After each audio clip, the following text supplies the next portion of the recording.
going over preparations for the Cavallino Classic in Palm Beach, Florida. It's an event that's held in middle of January in between West Palm Beach and Palm Beach, Florida.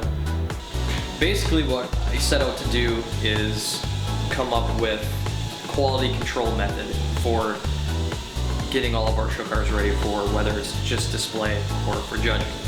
And the only way to consistently do that is to know all of the steps that are very important each time you do that. So we don't want to make Pebble Beach this one thing and then all the rest of the show is sort of subservient to that. We want to make sure that we perform the same way for Pebble as we do for Cavallino, as we do for Meadowbrook, as we do for Amelia Island, wherever it is that we want to go.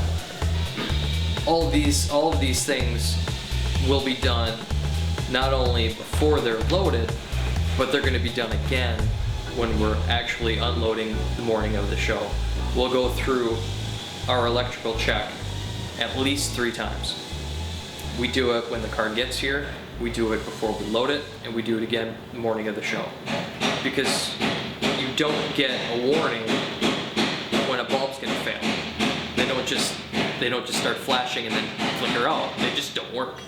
And you have to catch that. So the more times you can do a checklist, the more times you can possibly catch a failure.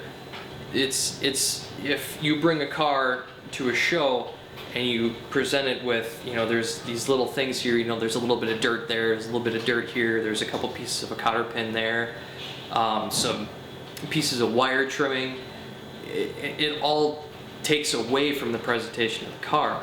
So the more little nitpicky items you can remove from the judge's mind when they step back and think about your car when they have to decide who's going to be first, second, or third, the more that you can eliminate those things, the better off you're going to be.